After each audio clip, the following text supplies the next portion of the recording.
la définition de l'amour. Donc pour être heureux, il faut éviter notre douleur, à tout prix. Donc j'ai forcément, dès que j'ai cette définition, d'éviter ma douleur, et je l'ai depuis mon enfance, c'est ce que j'ai appris, c'est quelque chose d'appris. Donc mon cerveau n'est pas encore développé, j'ai appris à développer ça, sans que j'ai aucune résistance, aucune conscience de me dire « Ah, c'est peut-être pas la bonne voie ». Je suis tout petit, mon cerveau n'est pas encore développé, et j'apprends à éviter la douleur, à éviter de ressentir mes émotions, et donc je crée des addictions avec l'aide de mes parents. Et puis je continue ce programme pendant ma vie. Éviter à tout prix ma douleur interne, parce que c'est une addiction. Comment découvrir nos addictions? Ben, c'est assez facile. On va sentir généralement quand on ne les nourrit pas. Donc par exemple, on se sent très anxieux et on a envie de manger, il n'y a rien à manger, on va sentir une compulsion à manger. On va ressentir une compulsion à engager du sexe, on va sentir une compulsion à être actif, à être toujours occupé, et on ne supporte pas d'être un moment inactif, de rien faire, d'être face à soi-même, par exemple. Donc, tout ça des addictions. Donc on va toujours sentir une sorte de... On est poussé à faire quelque chose, on n'arrive pas à résister. Ça, c'est une manière d'identifier l'addiction. La deuxième chose, c'est que quand elle n'est pas nourrie, on va être en colère, automatiquement. Donc, ça c'est très important. Jésus dit, la colère est notre guide. Et ce qu'il veut dire par là, c'est que quand on est en colère, plutôt qu'inconsciemment, on va généralement la déverser et commencer à blâmer et faire toutes sortes de choses avec notre colère, et on va y revenir dans quelques instants. Les raisons de pourquoi on aime rester dans la colère. Donc, quand notre addiction n'est pas nourrie, on va automatiquement faire rentrer dans notre colère. On va automatiquement faire ça. Et on va chercher à trouver de quoi éviter notre douleur, des addictions physiques, des addictions à des substances. C'est plus facile parce que ça implique seulement nous-mêmes. Mais les plus dures et les plus grosses et les plus destructrices et les plus difficiles à découvrir, c'est les addictions émotionnelles. Donc on va engager une des trois types d'addictions et on est prêt à tout pour qu'elle soit de nouveau nourrie par nous-mêmes ou par les autres. Quel que soit ce qu'il faut faire pour qu'elle soit nourrie. C'est notre survie, c'est notre condition de bonheur, ce que nous croyons. Voilà. Alors, il est aussi important de prendre conscience que la colère est une émotion qui est une invention humaine.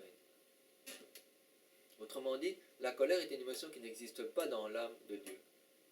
N'existe pas. Il n'y a que des émotions joyeuses et aimantes dans l'âme de Dieu.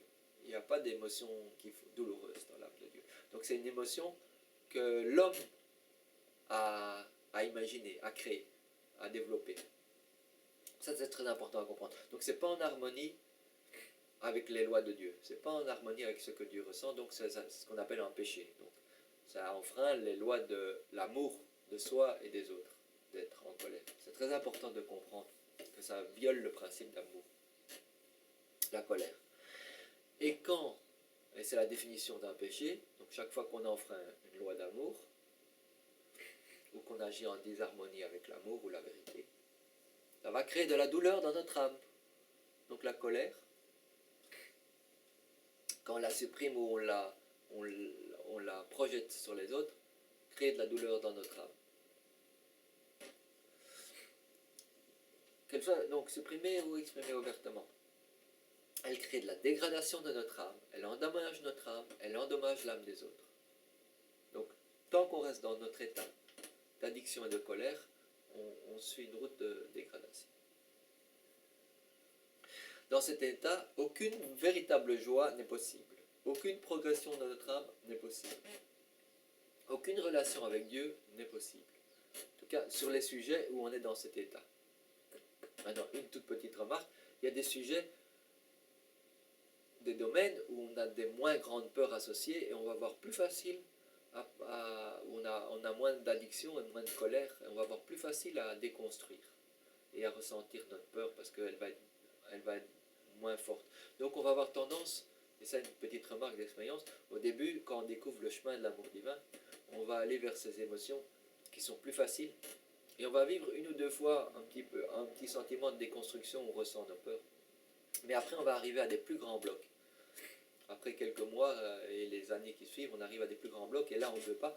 Et on a souvent tendance à aller vers des émotions de substitution qui sont douloureuses mais qui sont moins douloureuses que la vraie émotion.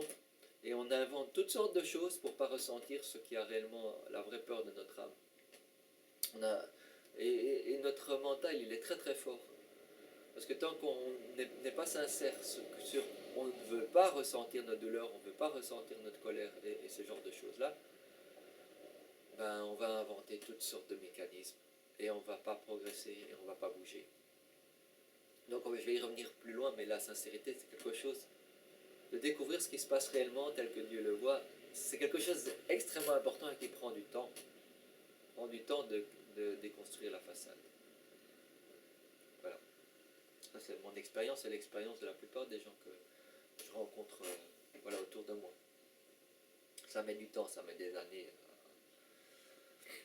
Si vous attendez que ce soit un processus que vous faites du jour au lendemain, oubliez. Il n'y a pas de sauveur, il n'y a pas de solution miraculée, il n'y a pas de médicament miraculé pour déconstruire notre façade, tout ce qu'on a mis en place dans notre douleur, en nous éloignant de Dieu. Donc, cette colère, qu'on la supprime ou qu'on la projette, elle va nous dégrader, elle va nous créer de la douleur. Et malheureusement, on est désensibilisé tellement à la douleur qu'on ne ressent même plus la douleur. C'est un gros problème. On ne ressent même plus la conséquence de nos actions. Mais on n'a aucune véritable joie dans cet état. Donc c'est une émotion, de conserver cette émotion et de ne pas la libérer de notre âme, c'est complètement un choix illogique.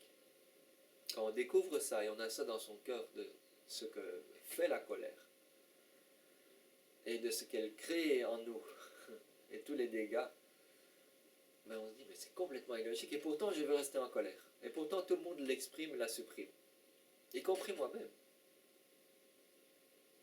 Donc il y a quelque chose qui est complètement illogique dans le fait de vouloir continuer ce programme. Et on va y revenir après pourquoi c'est comme ça. Et ça, il faut arriver à comprendre pour déconstruire. Pourquoi? Parce que notre mental et nos pensées vont supporter notre désir d'âme, de rester en colère. Ça nous donne quelque chose et d'éviter de notre douleur.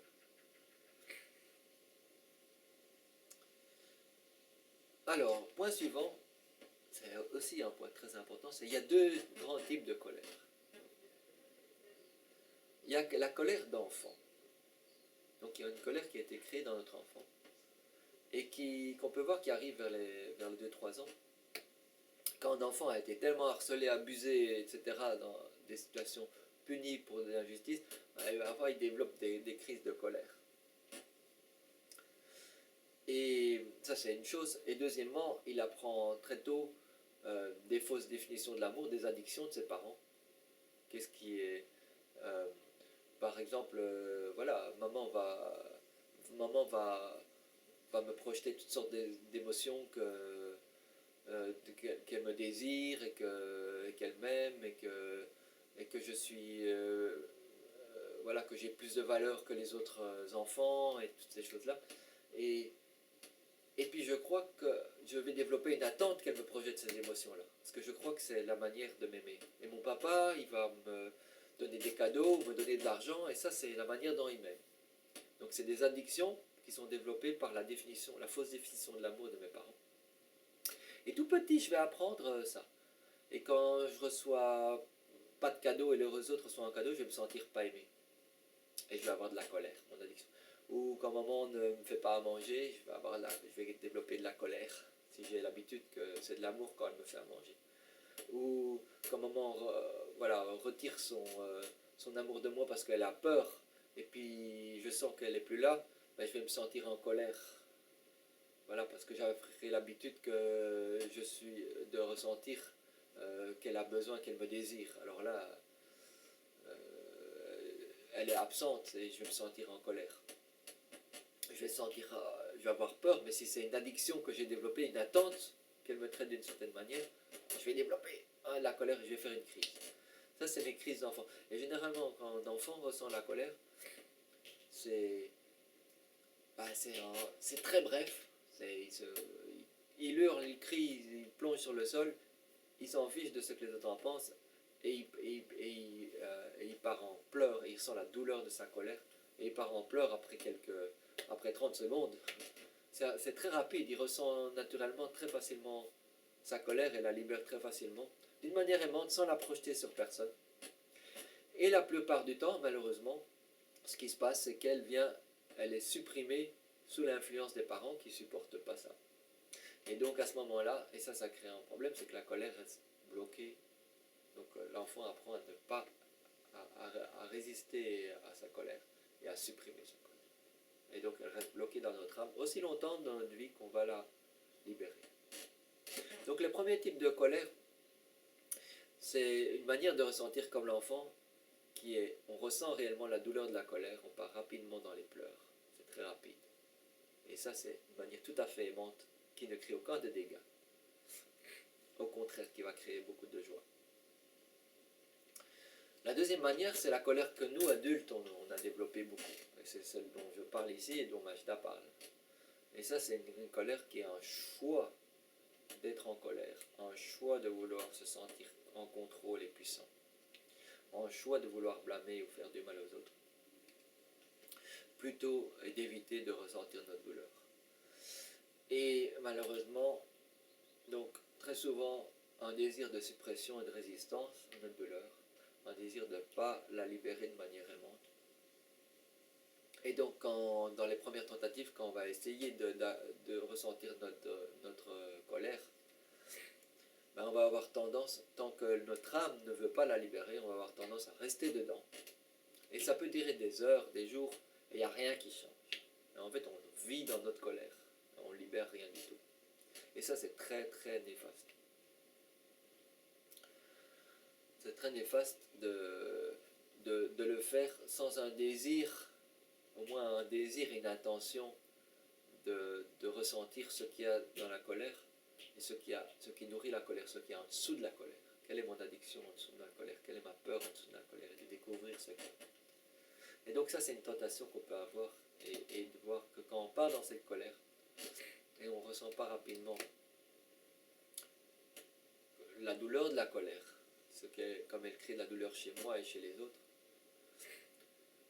et qu'on n'a pas une sorte de détente et d'ouverture de notre cœur, et qu'on ne va pas dans la douleur, dans le chagrin, relativement rapidement, je veux dire après quelques minutes maximum, c'est on veut se tenir à notre colère. Et donc c'est mieux de ne pas continuer sans avoir des intentions, sans regarder ce qui se passe réellement dans son âme. Pourquoi je veux rester en colère. Très important.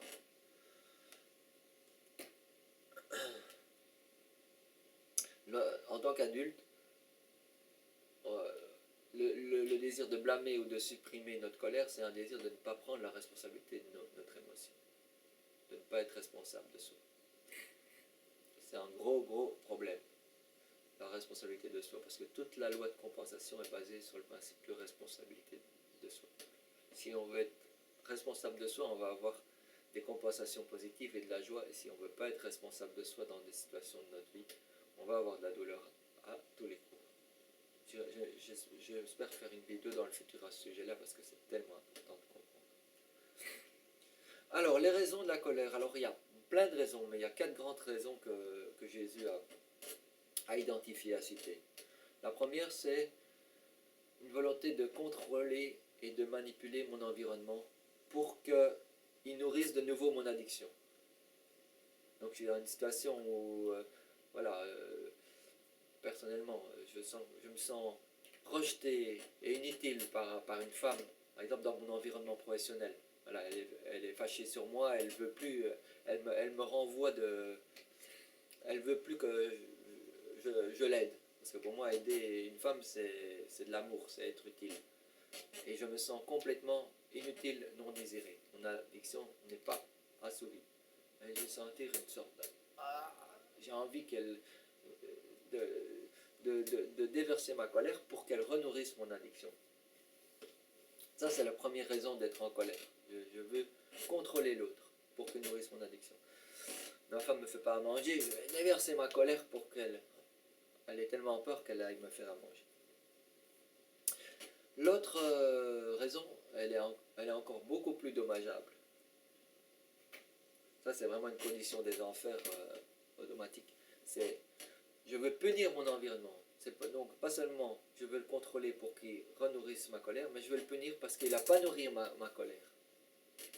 Et ça peut être une punition par de la violence émotionnelle, et ça va jusqu'à la violence physique, où je suis prêt à tuer carrément dans certaines circonstances. Il m'a trompé, etc. Bah, ça fait les meurtres émotionnels, etc. Mais ça vient de ce désir de punir. Donc je veux vraiment me venger de ma croyance que quelqu'un m'a fait du mal en ne nourrissant pas mon addiction. Alors en fait, la personne qui ne nourrit pas mon addiction elle-même, donc notre définition, elle est complètement faussée. Mais voilà, je veux punir mon environnement et ça, c'est une condition qui nous envoie directement dans les enfers. La troisième raison de la colère que je cite, c'est je veux blâmer mon environnement. Pareil, c'est une condition de grande dégradation qui crée. Donc, je veux blâmer mon environnement pour ne pas nourrir mes addictions. Et ça, c'est une condition que je connais très bien.